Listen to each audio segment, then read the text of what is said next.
Olá, meus amigos, aqui é Gilmenick, o Conde Basile. Estou aqui para mais um Palavra de Amigo. Palavra de Amigo de hoje vem com a nossa série Mistérios.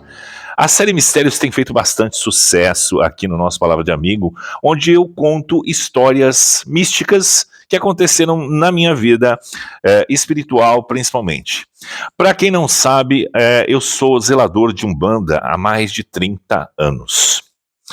E dentro desse tema, né, de espiritualidade, além de cuidar dos fatos da Umbanda, eu sou uma pessoa multirreligiosa, onde abraço todos os fatos que acontecem energeticamente em todas as religiões e até de quem não tem religião.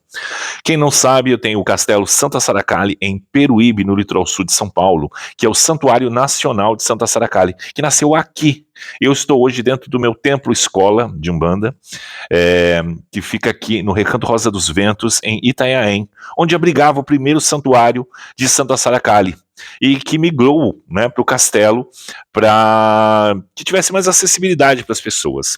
E Santa Sara, ela sempre reinou na minha vida, porque eu sou de família cigana, nasci de sangue cigano, e não é o fato de ser cigano tem a ver com a minha religião, porque cigano não é uma religião, é uma etnia. Então não há essa fusão, essa mistura. E eu nunca gostei de misturar as coisas, mas sempre trabalhei energeticamente, cada qual no seu quadrado.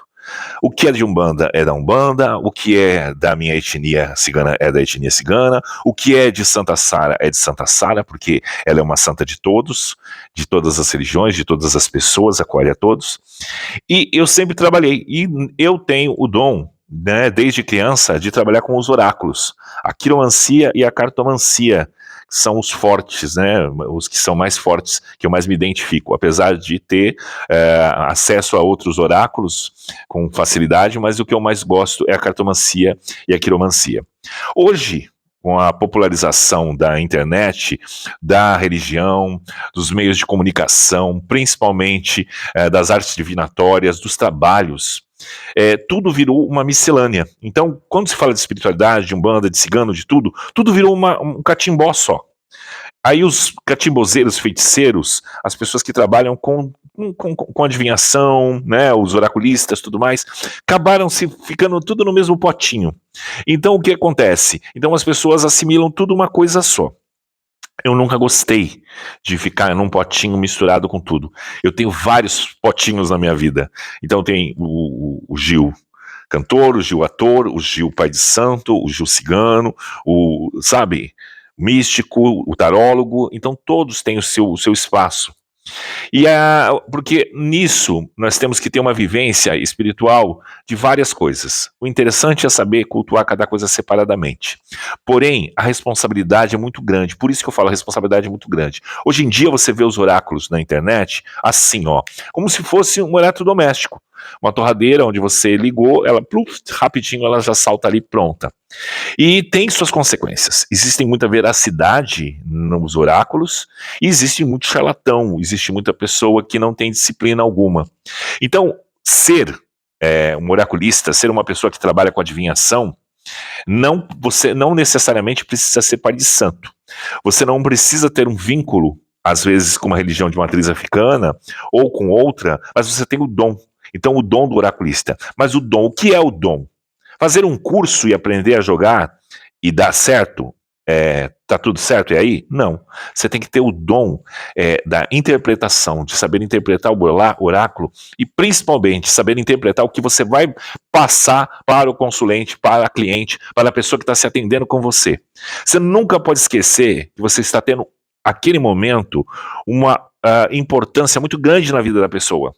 As tuas palavras podem modificar e sugestionar a pessoa a fazer qualquer coisa.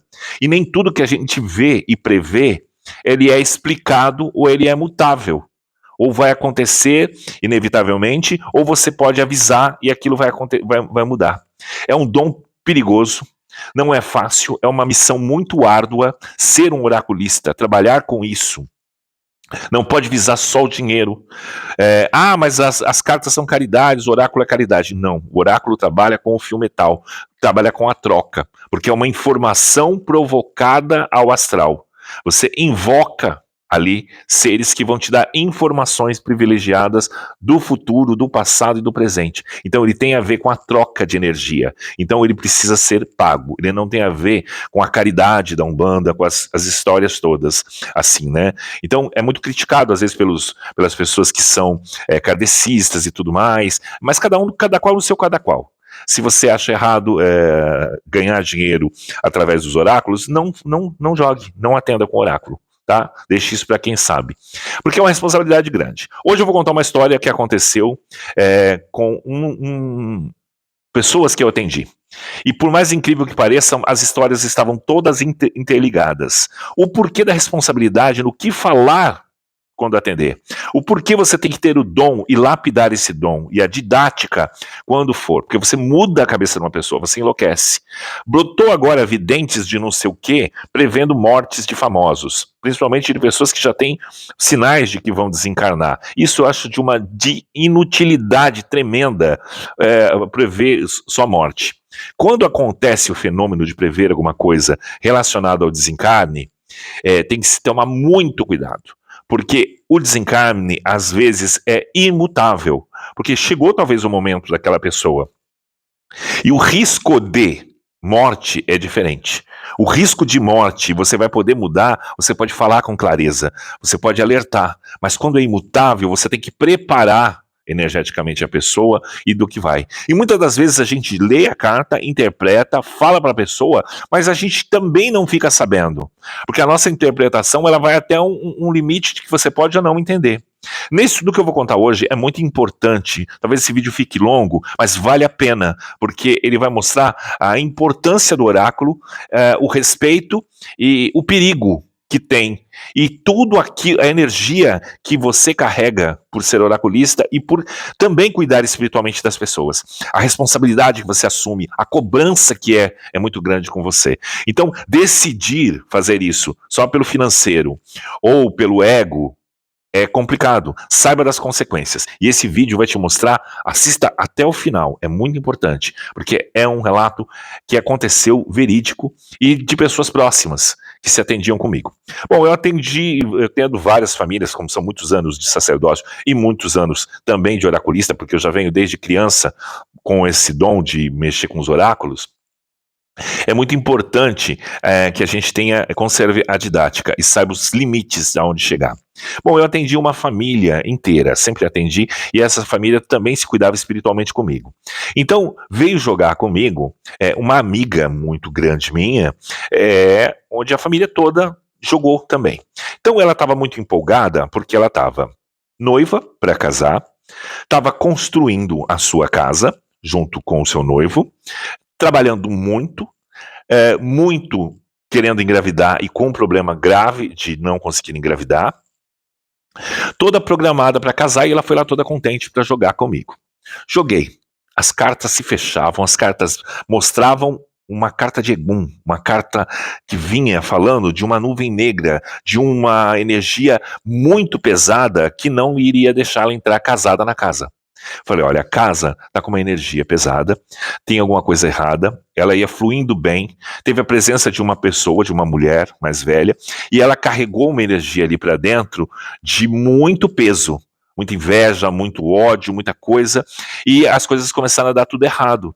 E eu vejo aqui o tempo inteiro, eu perguntava novamente, você não vai entrar casada, você não vai entrar casada, não querem te deixar entrar casada, essa energia não quer te deixar entrar casada dentro da casa. E ela meio que ficou, poxa, mas tem que fazer alguma coisa, tem algum trabalho para fazer, ver, não sei o quê. E eu falei, olha, tem coisas assim, eu não consigo ver muito mais coisas para você. Travou, fechou você não entrando casada nessa casa. Tem uma energia muito, muito, assim, que tá lá dentro e não tá legal. Beleza, terminamos o jogo, tal, ela foi embora, passou, ela mandou o noivo ir lá, que também se tratava comigo, também era uma família, todos conhecidos, né? E aí o noivo veio jogar comigo. Joguei pro noivo, várias perspectivas, várias coisas, mais do que ela, porém, você não vai entrar casado nessa casa com a sua noiva. Tem uma energia assim, tem uma energia que veio, tem que tomar muito cuidado com pessoas muito próximas, tem uma energia contrária que luta contra você, tem um vínculo de sangue negativo atrapalhando, tal, na tua vida, e insiste que você não entra casado nessa casa. E eles estavam fazendo já de tudo, já estavam pondo o telhado, já tinham feito a laje, ia botar o telhado, estava nos finalmente da casa. Mas sempre acontecendo, de um tempo para cá, aconteceu muitas coisas. Quando eu joguei para ela, ela falou, olha, a única pessoa que entrou lá e criticou tudo e depois fechou, travou, foi a minha sogra. A minha sogra ficou com ódio quando entrou dentro da casa, que eu nunca tinha visto. A máscara dela caiu. Eu achei até que ela gostava de mim, mas quando ela entrou na casa, ela ficou de um jeito e depois eu nunca me senti bem de novo lá. E o rapaz foi, também jogou a mesma coisa, falou, lembra do vínculo de sangue e tal, e que ele não entraria casado na casa. Ok, foram embora. Veio a mãe dela jogar comigo, que era minha amiga também, veio jogar e também se tratava comigo. Jogou, apareceu dor, apareceu sofrimento, tristeza e uma perda de dentro de casa. E muito importante que ela que ia conturbar via uma passagem grande, uma reviravolta muito grande, súbita, e a perda de alguém de dentro de casa ali muito forte, que estava muito pesado, e não é coisa que eu habitualmente leio para as pessoas. Eu evito esse termo ou qualquer coisa assim dessa forma, porque eu acho desagradável, mas estava muito evidente e ela tinha que se preparar, porque tinha algo muito impactante que ia acontecer. E ela falou, é meu marido que está doente, poxa, a gente já não está muito bem e tal, até chorou na mesa e tal. Aí eu falei, engraçado que eu li para sua filha antes, e ela mora dentro da sua casa, mas não saiu para ela. Isso, essa perda, essa passagem de alguém de dentro de casa, tão repentina assim. Não liguei os fatos com o outro. Ok. Ela terminou tal. Veio a nora dela, né? E cunhada da primeira moça que estava, casada com o irmão da moça lá. Joguei para ela. Aí eu joguei para ela, ela falou, você, na carta dizia, você vai ter que dar muita força ao seu marido, o seu marido vai ter uma perda muito grande, e é uma perda dupla, e que vai acarretar, e você vai ter que amparar muito ele, porém, ao mesmo tempo, você vai ter que cuidar de alguém que dificilmente vai sobreviver e que realmente você vai ficar dividida entre esse cuidado e ao mesmo tempo amparar a força ali. Você vai ter que estar muito forte, é um período bem propício disso, daquilo e tal, e toda aquela coisa pesada. Ok, também jogamos para ele, foi-se embora. Passou, essa primeira moça que me procurou, ela veio atrás de mim para que eu fosse lá, queria que eu fosse lá fazer um trabalho, limpar a casa e tirar aquilo lá. Eu não me senti preparado para aquilo, eu não quis, até nem atendi ela naquele dia, ela bateu lá em casa, eu não atendi, e olha que é uma pessoa muito chegada, mas aqui no meu coração falava, não tem jeito, não vai. Quer dizer, algo era muito pesado, era muito forte. Então, eu falei, não vou. E não sei porquê, até hoje às vezes até me culpo de não ter ido, mas eu sempre, eu não sou desobediente.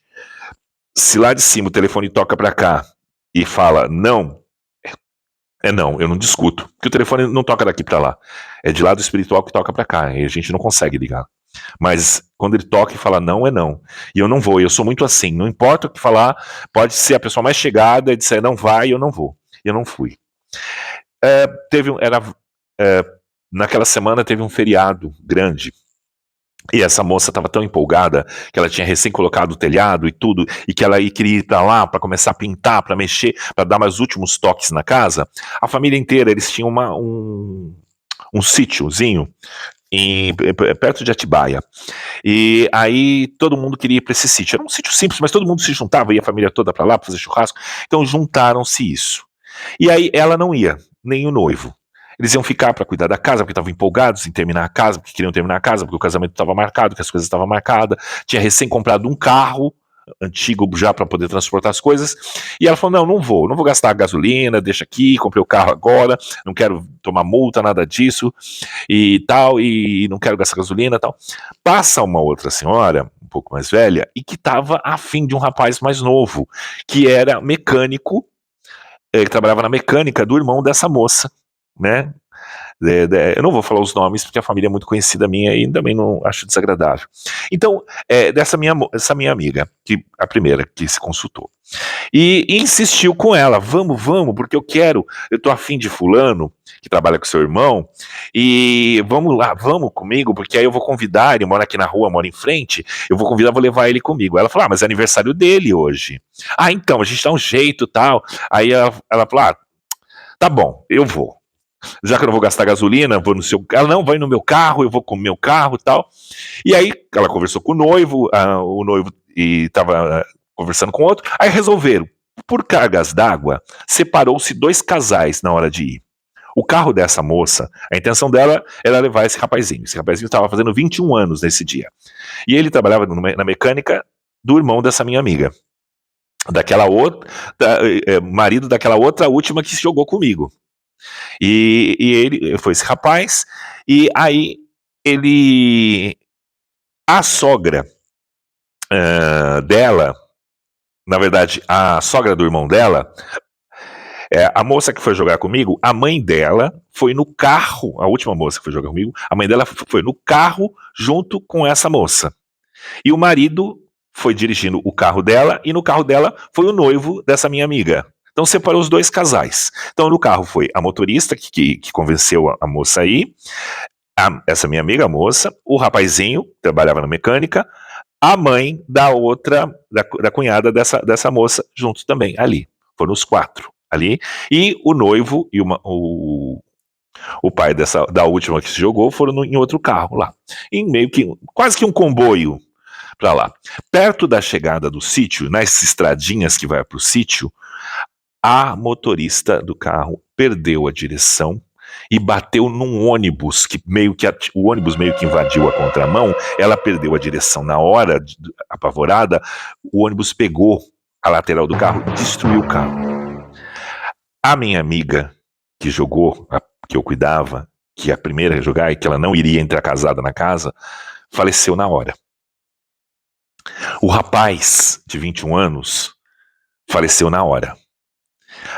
A sogra da outra moça, né, que jogou por último, da cunhada da que faleceu, a sogra dela tá no carro, ficou gravemente ferida, foi levada e ficou internada. E a motorista quebrou a bacia, foi a que melhor ficou, foi a que mais segura, mas a outra estava em estado gravíssimo.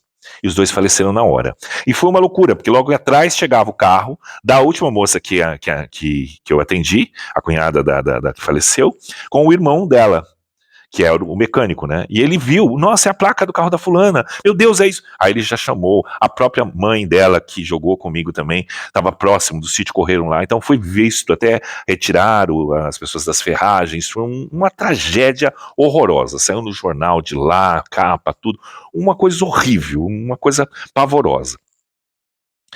E aí entraram em contato comigo, imediatamente, era a mãe dela, muito chegada, Gil, pelo amor de Deus, minha filha, eu tô sem chão, minha filha morreu aqui e tal, me ajuda, vem pra cá, vem não sei o quê.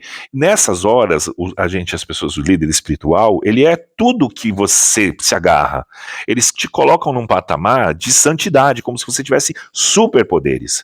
A gente tem um poder de comunicação, de educar, de falar, de te fazer aprender com as suas energias, a controlar as suas energias, mas nós não fazemos um milagre. A gente não tem este poder. Não tem, eu ponho a mão, eu curo. Não, isso não existe. Nós não somos seres mágicos. Nós somos estudiosos que estamos aqui aprendendo a vida inteira e passando para vocês. É isso que tem que ficar na cabeça. Nós não somos seres poderosos. Nós somos pessoas que estudam e que tentam passar o conhecimento espiritual. Sabe, tentar lapidar mais as pessoas com os conhecimentos e não com a magia.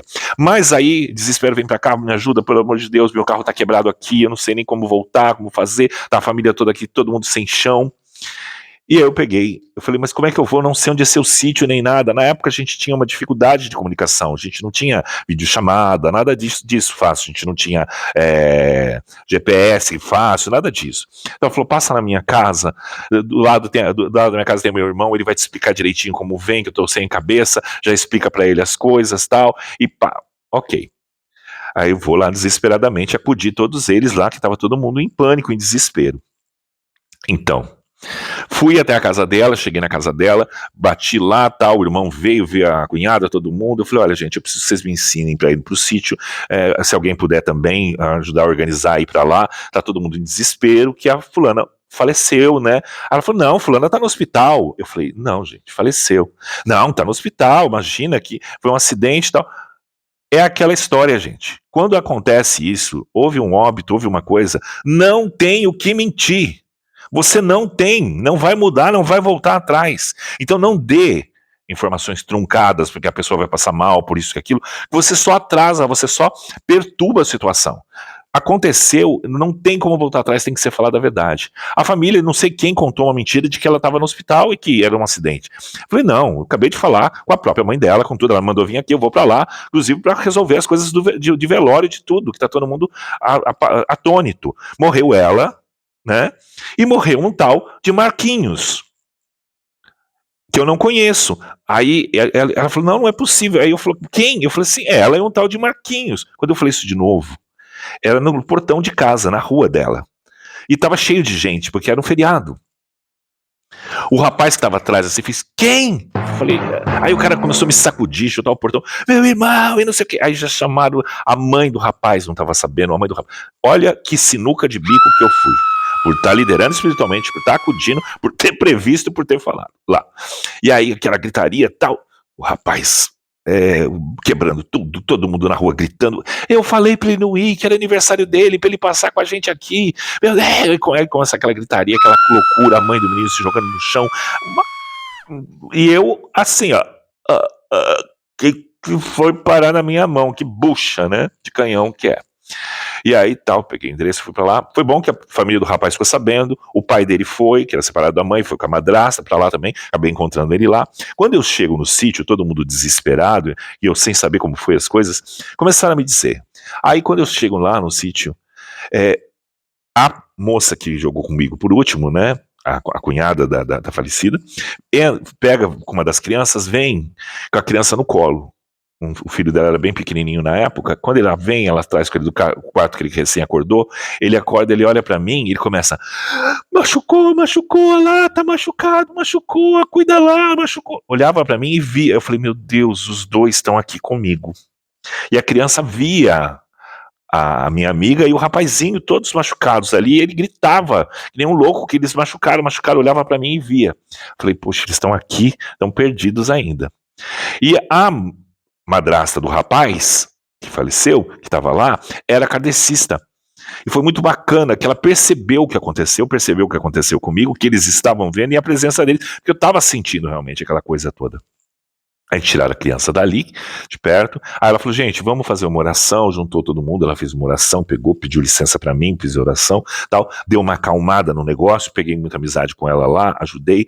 Teve uns trâmites, ninguém na época tinha cheque, essas coisas não eram fácil, só cartão de crédito, nada. Aí eu corri, ajudei pra providenciar toda uma loucura, que tava todo mundo indo pra uma festa, ninguém tava. Pronto, aí ajudei inclusive o rapaz, depois o pai do rapaz entrou em contato para acertar comigo e tal. Então criamos um certo vínculo naquele momento ali. Trouxe as roupas, as coisas que era, trouxe eles de volta, porque o carro dela estava quebrado, então eu aproveitei, trouxe no meu carro, deixei ela lá, fui para um lado, fui para o outro. É aquela loucura, meu irmão me acompanhando nisso tudo. Meu irmão falou, pelo amor de Deus, me deixa em casa, porque meu irmão era muito amigo dela, inclusive essa moça que faleceu trabalhou na academia do meu irmão, uns tempos atrás, muito tempo com ele, era muito chegada, né? E a família toda era muito chegada, nossa, além de cuidar-se espiritualmente, eram pessoas muito próximas. Não são, né, os que sobreviveram. E aí foi essa loucura toda.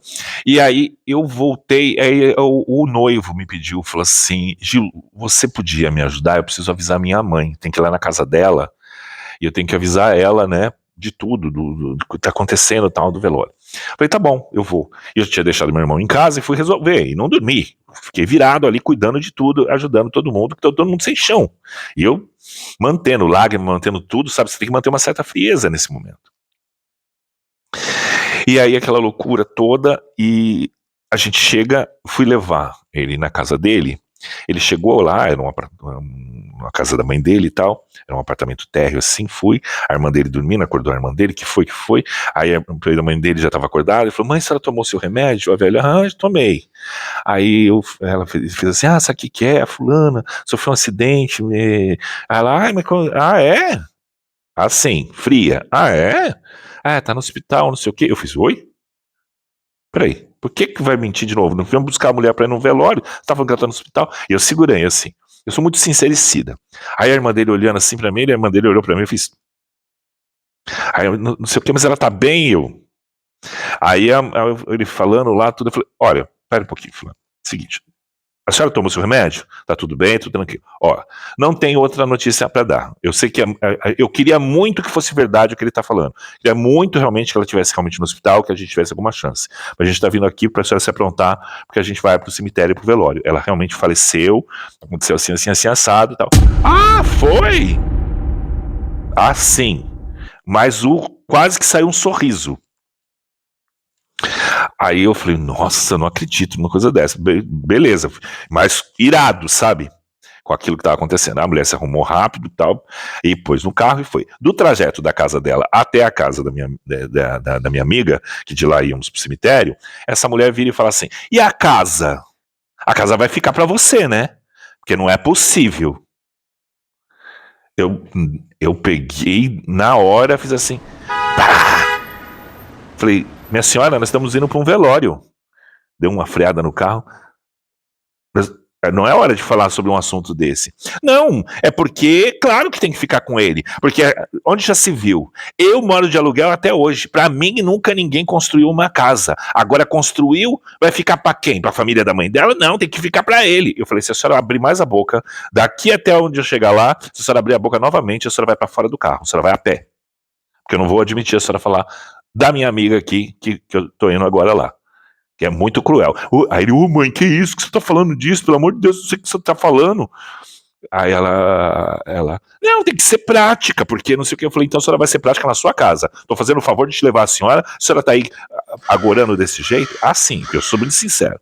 Aí ele veio, não quis mais assunto com essa mulher, tal. Levei lá, o rapaz muito meu amigo, também ficou surpreso com a reação da mãe. E aí a gente lembra lá do jogo, lembra? A mulher entrou na casa negativamente, aquele urubu, e olha quem que eu fui buscar.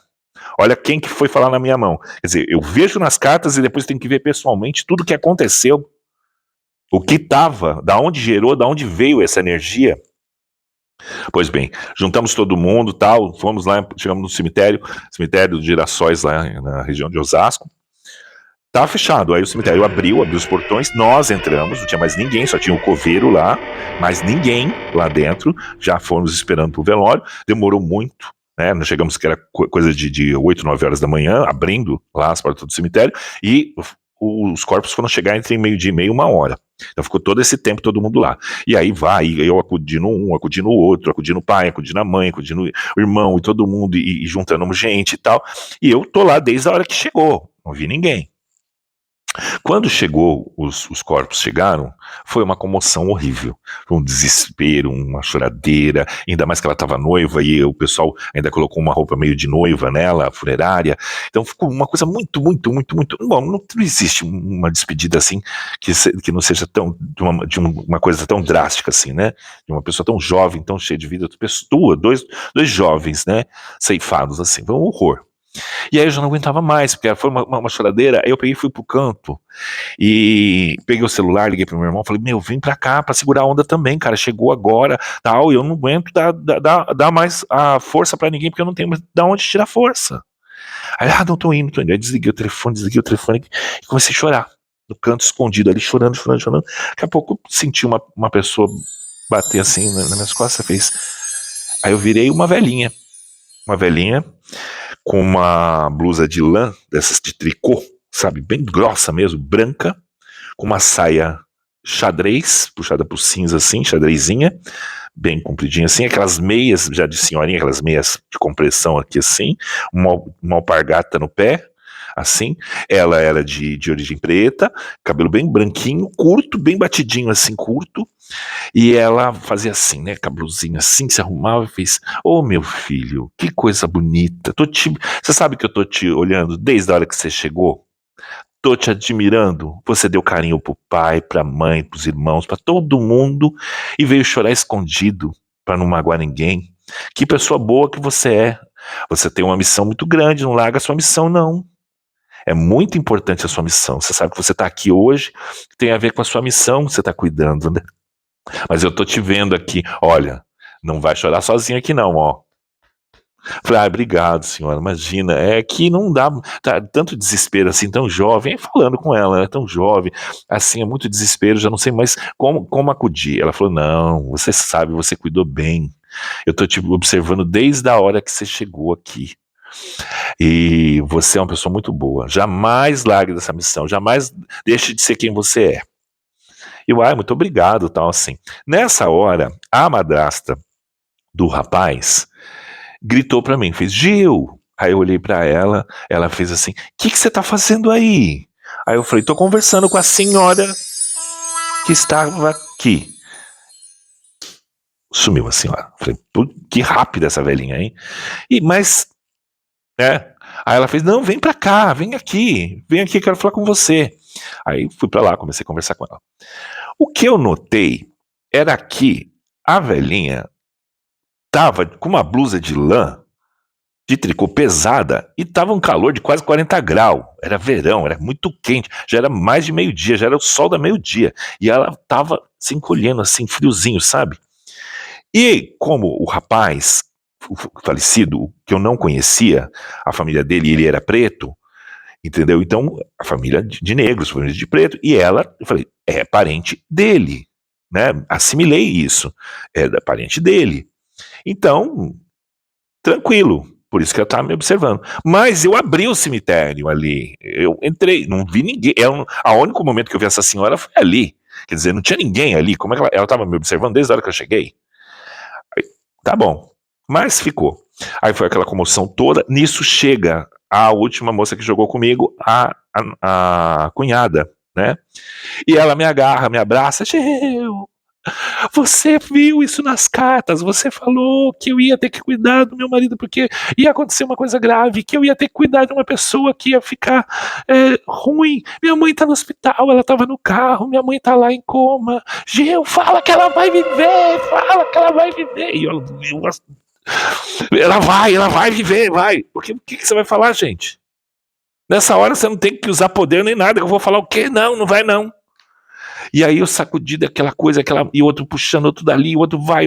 Sabe, você se sente num momento responsável por tudo que está acontecendo. E não é fácil, gente. Então, liderar espiritualmente, usar o oráculo, orientar, tem causas, tem consequência. Você tem que estar preparado psicologicamente, às vezes, para dar uma força que você não tem. Isso aconteceu na época do Covid também. Todas as pessoas que se tratavam comigo aqui, eu vi em tempo real que, na época do Covid, as informações médicas chegavam para as pessoas através de WhatsApp. Um boletim médico chegava ali. Eles me mandavam para mim em tempo real. Então, quando falava, a gente vai estubar, vai tirar o tubo para ver como é que tá. Isso eu já sabia que a pessoa estava partindo, porque alguém está precisando do respirador e essa aí não tem mais jeito. A gente já sabia qual era a técnica do que estava acontecendo. Então, eu sofri cada perda do Covid. Ao total daqui, na época, foi contabilizado 25 pessoas adeptos daqui, que perderam familiares, todos assim, e que eu participei, sem poder ir lá, rezar, encomendar, e todo o ritual fúnebre ali, a gente que também que é zelador é como um padre, vai fazer. E aí você tem que procurar força de onde você não tem para dar para nesses momentos. Bom, passou o fim, terminou tudo o que aconteceu, foram enterrados juntos, no mesmo lugar, os dois, né, o rapazinho e ela. E a moça cuidou da mãe por mais um mês. A mãe chegou até voltar para casa sem falar, sem nada, em um mês. Mas em um mês ela cuidou todo esse um mês todo, mas a mãe não aguentou, faleceu também. Ela perdeu a mãe também. Que as cartas dizem, dificilmente ela vai sobreviver, mas você vai cuidar dela. Teve que cuidar do marido, porque o marido perdeu a irmã, perdeu o funcionário, que era o melhor amigo, e depois perdeu a sogra. Tudo que foi avisado lá, como é uma coisa interligada. E o noivo não entrou casado com ela lá. E o laço de sangue pesado que eu tive que ver e reconhecer. Bom, no dia seguinte, a madrasta do rapaz me liga. Ela tinha pego meu telefone, me liga, eu quero falar com você, meu marido quer depositar para você aí, ajudar para poder acertar com você, que não, ele estava desprevenido, te agradecer muito por tudo que você fez, tal. Ok, foi bacana. E ela falou, Gil, eu posso te fazer uma pergunta? Só não me leva a mal. Eu falei, não, pode fazer. Ela fez, a hora que eu te chamei, que você estava lá no canto, no velório, o que você estava fazendo? Eu falei, estava conversando com uma senhorinha, e a senhorinha me falou assim, assim, assim, assado. Ela falou assim, Gil, eu te chamei porque você estava chorando e falando sozinho. Eu falei, o Gil deve estar com algum problema, eu vou chamar. E ela era kardecista espírita, ela falou, tem alguma coisa errada aí, vou trazer ele pra cá. E foi isso. Então a senhorinha não estava viva, né? Desde de muito novo, eu nunca fui adepto a velórios, eu só vou realmente em último caso. Justamente por causa disso, porque esse contato é muito forte. E quando eu vou em algum lugar, cerimoniais ou coisa assim, eu sempre peço pra alguém do lado, gente, vocês me pegarem conversando com alguém, entendeu? Sempre me belisca se eu estiver falando sozinho, ou coisa assim, pra eu saber se a pessoa é real ou se não é. Porque pra mim é muito real quando acontece esses fatos isolados de espiritualidade, de materialização, é muito normal, ela era muito perfeita. A única coisa que aconteceu de errado, né, que se notava, era a temperatura do dia, e ela estava usando uma blusa de lã, ela me vê desde a hora que eu cheguei, e eu não a vi ninguém, porque eu abri o lugar, ela não tinha ninguém lá, e esses detalhes que eu só fui me atentar depois que ela me falou que eu estava chorando e falando sozinho, conversando e gesticulando, falando sozinho. Então a gente vê que tinha ali, devia ser uma guardiã, uma corrente das almas, uma alma bendita que veio ali, porque era uma energia muito boa, muito bacana. Graças a Deus, a maioria das vezes os contatos que eu tenho são gente do bem que vem falar comigo. E a materialização também que a criança viu na hora, né? Porque o espírito às vezes fica preso ao tumulto do que está acontecendo ali, né? Alguns relatam dessa forma, né? Que estava ali naquele peso, aquela energia. E a gente fez tudo aquilo. O que acontece? Energeticamente aconteceu isso. Passa-se um tempo, eu não perdi o contato com a família, nem nada, e muito menos com o noivo. O noivo ficou com a casa, assumiu todas as despesas, terminou a casa, não levou a mãe para morar lá, não levou a família, porém ele se interessou por uma outra moça, passou-se um bom tempo, ele se interessou por uma outra moça, a moça engravidou. Mas antes disso, eu sonhei com essa minha amiga. E ele veio até jogar depois comigo. E a família também, né, não deixou de se tratar comigo. E aí eu sonhei com ela, um sonho lindo. E ela estava saindo de uma cachoeira imensa, assim. Eu de longe, ela sorria muito, com uma roupa clara, assim. E ela estava com duas crianças na mão, um menino e uma menina, dadas as mãos para ela. Ela veio bem na frente, assim, pôs as duas crianças dando as mãos assim, deixou as crianças na minha frente assim e voltou para a cachoeira sorrindo. Linda assim, foi muito bonito. E botou aquelas crianças assim. Ficaram duas luzes assim, sabe? E aí eu contei pra ele, eu falei, olha, sonhei com ela, e ela aconteceu isso. Ele falou, você sabe que ela tava... Eu contei pra mãe dela, contei pra todo mundo assim, desse sonho ela tá bem, tá linda, ela voltou pra dentro de uma cachoeira, linda, e ela deixou as crianças, o maior sonho que ela tinha era engravidar, mas estava muito difícil, ela já tinha feito vários tratamentos, as crianças que ela queria ter e tal, papapá. Ok. Aí ele vem, joga comigo, olha, vou me casar. A moça que eu tô namorando, uma moça muito bacana, todo mundo já conhece, inclusive a mãe dela conhece tudo, e a gente vai se casar, e ela tá grávida. Eu falei, tá bom. Aí depois eu falei assim, tem surpresa nesse casamento, tá? Vai ter uma surpresa muito forte nesse casamento aí de vocês. E aí, ele vai, a moça vai morar com ele na casa, ela engravida, e ela estava grávida e deu à luz a um casal de gêmeos, um menino e uma menina. Estava grávida e de gêmeos, um menino e uma menina. E foi uma coisa assim que a gente vê. Eu não posso afirmar, mas o que eu sinto, que a menina era minha amiga e o menino, o rapaz que foi. Que foram ceifados, talvez, espiritualmente, forçosamente. Foi morar na casa, finalmente, não entrou casada na casa, mas entrou como filha na casa. E eu acredito que essas crianças é o retorno deles dois, porque foram abruptamente tirados assim. E É impressionante a história depois voltar, ele ter os filhos, engravidar e de gêmeos ainda, sabe? E podia ser gêmeos, dois meninos, ou duas meninas? Não, mas de um casal, né? E foi impressionante. Os dois foram enterrados juntos, morreram juntos. O menino morreu ainda no dia do aniversário dele. E aí vai e tá lá, e entrou. Eu acredito que ela tenha entrado finalmente na casa que ela tanto quis construir, mas entrou como filha, não como, né, como o esposo casado. E ficou com ele, não sei, mas agora eu perdi contato, faz muito tempo que eu não falo com ele, nem com os outros, não sei em que pé está. Mas sei que as crianças eram lindas, já devem estar enormes, porque isso aconteceu já tem muitos anos. Foi no começo de 2000, né? Então tem as crianças já devem ter se formado na faculdade, mas foi impressionante. E para mostrar que a espiritualidade ela é muito forte e a gente não pode brincar. Não é porque a gente vê na internet isso, aquilo, mãe fulana, mãe beltana e aquelas coisas e as coisas com oráculo, não pode ser uma brincadeira. Vocês sabem que eu tenho todos os dias a carta do dia. É feito muito sério. Eu jogo ali e é o que sai. Eu não escolho cartas, uma boa, uma mais ou menos, uma assim, para ter 3 respostas. É aleatório, é energético. Então, cada vez que você vê a carta do dia, pode ser daquele dia ou pode ser anterior, se você não tiver visto, faça a sua pergunta com calma e vai, porque o astral pode te responder. E a resposta que eu dou ali é para que você tenha esse contato. A mesma coisa aconteceu com a previsão dos signos, que sai todo domingo. Ela sai, ela é ali, eu não posso retornar, não posso voltar. Eu gravo muito seriamente e se der algum problema eu tenho que anular todos e começar do zero. Graças a Deus nunca deu um problema.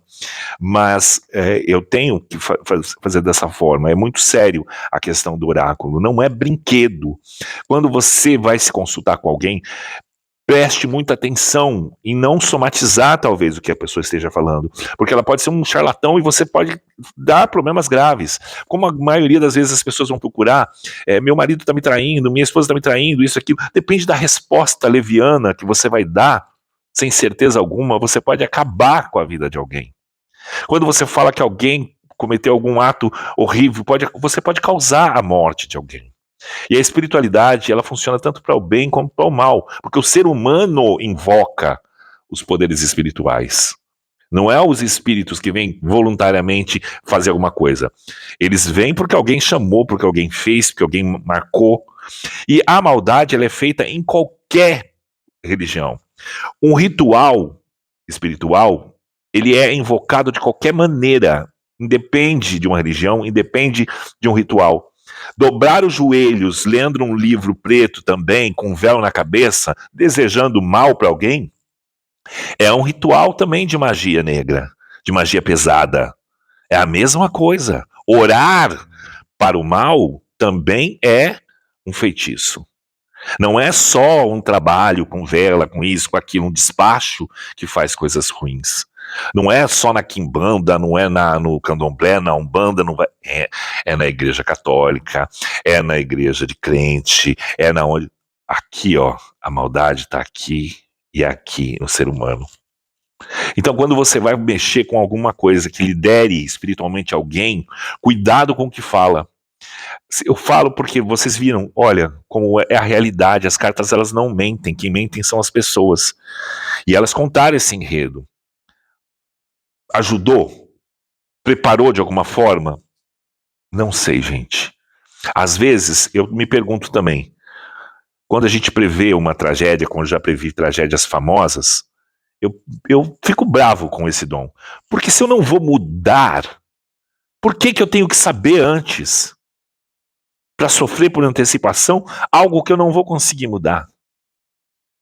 No caso, a resposta é, quando você procura um oráculo, você está perguntando e procurando, forçando saber. Então, tome cuidado também, porque quem procura acha. Quando a gente vai se consultar, você está forçosamente procurando informações privilegiadas.